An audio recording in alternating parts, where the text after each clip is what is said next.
नमस्कार, reporter MD में आप सभी का स्वागत है।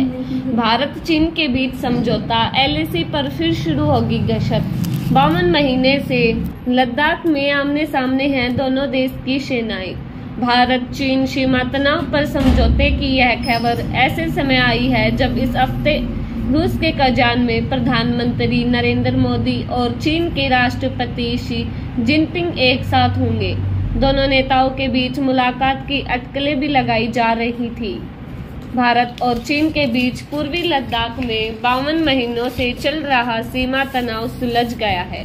दोनों देशों के बीच सैन्य और कूटनीतिक स्तर पर चल रही कवायद के बाद वास्तविक नियंत्रण रेखा एलएसी पर गश्त और सैन्य तनाव घटाने पर सहमति बन गई है। विदेश सचिव विक्रम मिस्री ने इस फैसले की घोषणा करते हुए कहा कि 2020 में वास्तविक नियंत्रण रेखा पर हुई घटनाओं के बाद से हम चीनी पक्ष के साथ सैन्य और कूटनीतिक स्तर पर लगातार संपर्क में थे। WMCC और सैन्य कमांडो स्तर पर दोनों देशों के बीच कई दौर की बातचीत हुई है। उन्होंने कहा कि वार्ता की इन कवायदों के कारण कई मोर्चों पर टकराव और तनाव मिटाने में कामयाबी मिली है। फिर भी असहमति के कुछ बिंदु बाकी थे। विदेश सचिव के मुताबिक पिछले कुछ हफ्तों में हुई वार्ताओं के बाद भारत और सीमा चीन के सैन्य गश्त की अवस्था को लेकर सहमति बन गई है। इसके चलते सैन्य आमने सामने की स्थिति अब सुलझ गई है। सहमति विशेष रूप से डेमशोंग और डेमचोक क्षेत्र में गश्त से संबंधित है। भारत चीन सीमा तनाव पर समझौते की यह खबर ऐसे समय आई है जब इस हफ्ते रूस के कजान में प्रधानमंत्री नरेंद्र मोदी और चीन के राष्ट्रपति शी जिनपिंग एक साथ होंगे। दोनों नेताओं के बीच मुलाकात की अटकलें भी लगाई जा रही थी। विदेश सचिव ने ब्रिक्स शिखर बैठक के हाशिए पर पीएम मोदी और राष्ट्रपति शी जिनपिंग की मुलाकात की पुष्टि तो नहीं की, लेकिन इस संभावनाओं को खारिज भी नहीं किया। सैन्य टकराव और तनाव के कारण गश्त कहां तक हो, इसको लेकर ही दोनों पक्षों के बीच असहमति के गहरे मतभेद थे। लगातार भारत की जमीन पर अपना कब्जा बढ़ाने की जुगत में लगे चीन की नीयत को लेकर भी सवाल थे।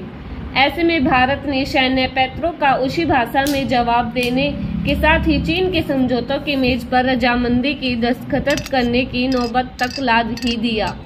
भारत चीन के बीच एलएसी पर सीमा गश्त पर सहमति बनने पर विदेश मंत्री एस जयशंकर ने भी प्रतिक्रिया दी। उन्होंने कहा, हम कह सकते हैं कि चीन के साथ सैनिकों की वापसी की प्रक्रिया पूरी हो गई। हम उस जगहों पर गश्त करने में सक्षम होंगे जहां हम 2020 से पहले कर रहे थे। मुझे लगता है कि यह अच्छा विकास है।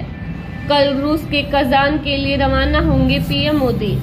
विदेश सचिव ने बताया कि प्रधानमंत्री नरेंद्र मोदी रूसी राष्ट्रपति व्लादिमीर पुतिन के निमंत्रण पर 16वें ब्रिक्स शिखर सम्मेलन में हिस्सा लेने के लिए कल कजान के लिए रवाना होंगे। इस सम्मेलन का विषय वैश्विक विकास और सुरक्षा के लिए बहुपक्षवाद को मजबूत करना है। भारत ब्रिक्स में अहम स्थान रखता है और उसके योगदान में आर्थिक और सतत विकास, वैश्विक शासन सुधार जैसे क्षेत्रों में ब्रिक्स के प्रयासों को आकार देने में महत्वपूर्ण भूमिका निभाई है। पिछले साल जोहान्सबर्ग में ब्रिक्स के विस्तार के बाद यह पहला शिखर सम्मेलन होगा। उन्होंने बताया कि ब्रिक्स शिखर सम्मेलन में संस्थापक सदस्यों के साथ नए सदस्य भी शामिल होंगे। शिखर सम्मेलन 22 अक्टूबर से शुरू होगा और पहले दिन की शाम को केवल नेताओं के लिए रात्रि भोज होगा। सम्मेलन का मुख्य दिन 23 अक्टूबर है।